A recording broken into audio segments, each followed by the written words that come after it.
सभी को निवन प्रणाम। दोस्तों, आज दुनिया ग्लोबल वार्मिंग और क्लाइमेट चेंज जैसी समस्याओं से जूझ रही है।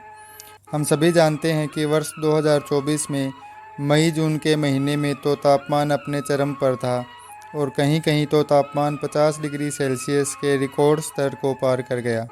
इस चमड़ी को झुलसाने वाली गर्मी ने लोगों को पर्यावरण और पेड़ों का महत्व समझाया। अलग अलग मंचों से लोग पेड़ों को बचाने और अधिक से अधिक पेड़ लगाने के बारे में बोलने लगे।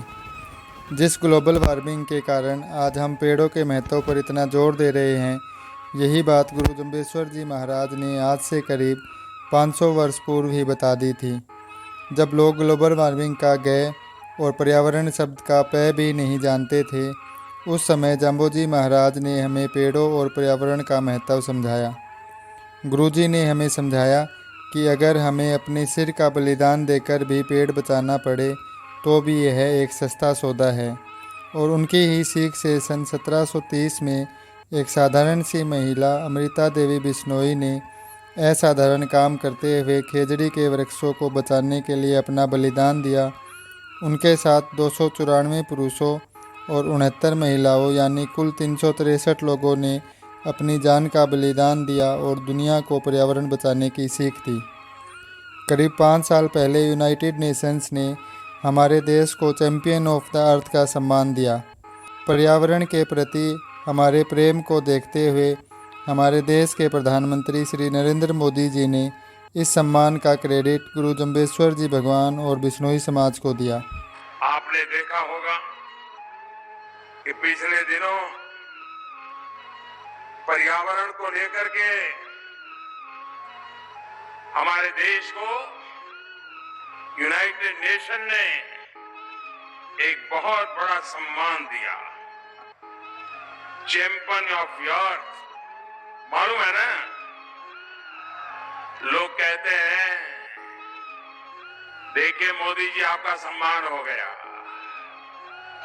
मुझे लगता है कि दुनिया को पता नहीं है कि मेरी इस राजस्थान की धरती पर ये बिश्नोई समाज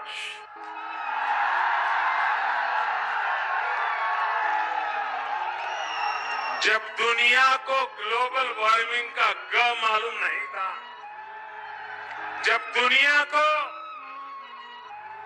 पर्यावरण क्या होता है उसका प मालूम नहीं था, सदियों से ये मेरा वैष्णव समाज के लोगों ने पर्यावरण की रक्षा के लिए बलिदान दिए।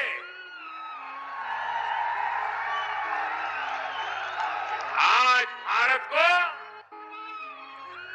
चैंपियन ऑफ द अर्थ का जो सम्मान मिला है, उसके मूल में पर्यावरण की रक्षा के लिए बलिदान देने की महान परंपरा वाले बिश्नोई समाज जैसे देश के कोने कोने में लोग हैं। गुरुजी महाराज ने अपने 29 नियमों में हरे वृक्ष को न काटने और जीवों पर दया पर मुख्य जोर दिया है। यही कारण है कि हमारे यहाँ सभी परंपराओं और संस्कृतियों में पर्यावरण का महत्वपूर्ण स्थान है। गुरुजी महाराज की प्रेरणा से गाँव के रास्तों पर राहगीरों के विश्राम के लिए खेजड़ी का पेड़ छोड़ने की परंपरा थी, जिसे आशा रूढ़ियों कहा जाता था। आशा रूढ़ियों यानी आशा पूरी करने वाला पेड़। राहगीर पेड़ के नीचे बैठकर कामना करते थे कि आशा रूढ़िया आस दई, गाया न घास दई, घी की घिलोड़ी दई, तेल की तिलोड़ी दई। गुरुजी महाराज के आशीर्वाद और शिक्षाओं के कारण खेजड़ी के वृक्ष और जानवरों, खासतौर पर हिरण से बिश्नोई समाज का एक स्नेह का नाता है। बिश्नोई गांव एक तरीके से हिरणों के अभयारण्य हैं। गुरुजी महाराज की शिक्षाओं के कारण बिश्नोई समाज ने पेड़ों को अपने घर का सदस्य माना है। आज आधुनिकीकरण और डेवलपमेंट के नाम पर पेड़ों और जंगलों की कटाई चरम पर है, जिसका कि परिणाम हीट वेव, बाढ़ और पर्यावरण असंतुलन के रूप में हमारे सामने है।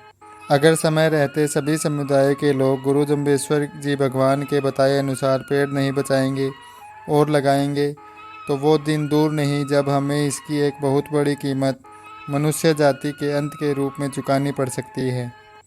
दोस्तों, हमारा ये कर्तव्य है कि हम मानव जाति के कल्याण व अन्य सभी जीव जंतुओं की रक्षा के लिए गुरुजी महाराज के बताए रास्ते पर चलें और अधिक से अधिक वृक्ष लगाएं और लोगों को प्रेरित करें। उम्मीद है आप सभी अधिक से अधिक संख्या में पेड़ लगाएंगे। कमेंट में ज़रूर बताएं कि आपने कितने पेड़ लगाए और पर्यावरण बचाने में आपने क्या योगदान दिया। जय गुरु जम्बेश्वर जी महाराज।